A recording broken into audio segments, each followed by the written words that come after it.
Guys, we're back. Update on the fit. Finally, right? So, everything's been pretty crazy. And on top of that, me and my wife finally bought a house. We've been looking for a couple years. Great time to buy a house, right? But we've been looking for a couple years, saving money, getting out of debt, down payment, all that. And it just so happens we found one right before everything went down. So, it is what it is. Just got to go with it. But been really busy with packing and moving, and my daughter's not in daycare, so we're working that out, work on top of it. So it's just been really busy, but want to keep you guys updated. This is future Kevron from the clips you're going to see here. We have a couple updates on the swap, first startup, and then we're going to end it with some ripping in the fit.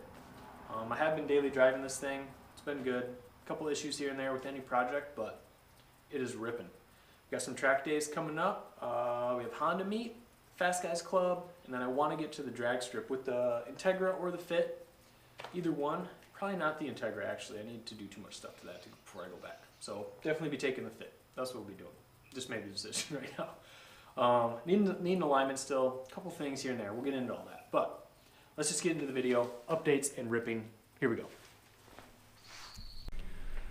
Alright guys, this is just a quick tip to show you that I ran into.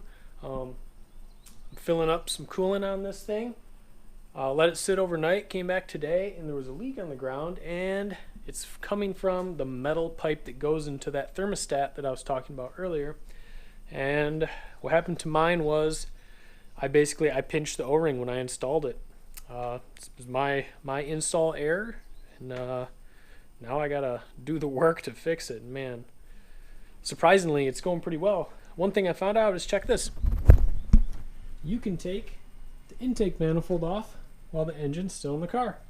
It was really, really simple. Actually, I undid the map sensor and throttle body, the drive-by-wire, unbolted the brackets for it, the brake booster, the evap line, pulled the wiring to the side, and then undid the bolts and literally just pulled it forward, slid it this way down and up, and it came right out. Really, the only thing that was hanging up was this vacuum line that I have capped off. That was really the only thing. Everything else, it fit good, but now I have to fix this O-ring right here. As you can see, hopefully you can see it. That is flattened right there.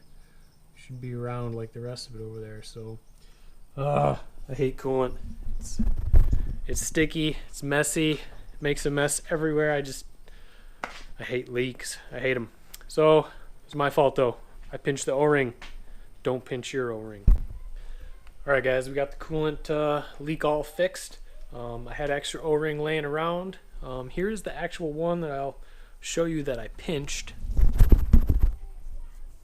There it is right there. See, it was pinched on the back side of the pipe, so the part you couldn't really see. Basically, I just had it coming in at the wrong angle, and I needed to have it that side farther down to go in straight. So when I put it in like this, that's the side that pinched in the very end, so it was leaking. So it's all back together now. Putting in some trans fluid. Coolant's topped off at this point. No leaks yet. I'll put the valve cover on and put oil in the engine, and we'll be good to start it. All right, guys. Hopefully it's not too dark in here right now. I misspoke earlier when saying that your center console would go back in no problem after putting the CRZ shifter box in. It does have to be trimmed. Just the boot housing, the silver beauty ring piece, that has to be trimmed on the back side because of the bend of the shifter. When you go into like second, fourth, sixth in reverse, it touches the housing just a little bit and like wants to push the console back. So I trimmed mine, and this is what it is right here. Guys, wait. Don't trim your console. After I did this whole process that you're about to see, I went home, started thinking about it, and there's totally enough room underneath the console to just get longer bolts and spacers and raise the shifter box up from the back. And you don't have to trim any of your console. It actually puts the shifter cables at a better angle. So don't trim your console and get some longer bolts and just space it up. It's totally a better option. Normally the knob would be right here, and it's really short, and I just had this laying around. I threw it on there, And it's actually a lot easier to shift like this, but everything's working good. 1, 2, 3, 4, 5, 6, and reverse. All right, so we're in there, guys. We should be good to go. All right, guys, we are ready to fire up the fit for the first time. We are hoping that everything is good. No leaks so far. We're just gonna go for it and see what we end up with. You could always just do a quick turn on it, but I think it's gonna be fine. I'm just doing like a little. Like just a little bit, right?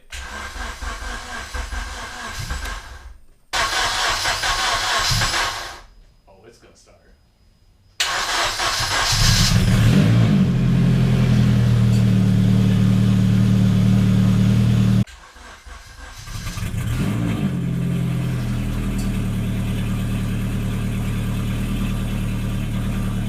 All right, guys.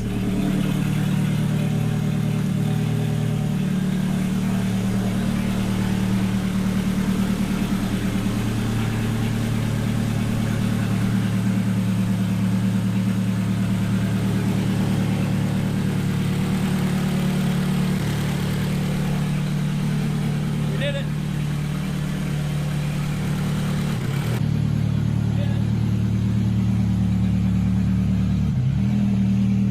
Early the next morning.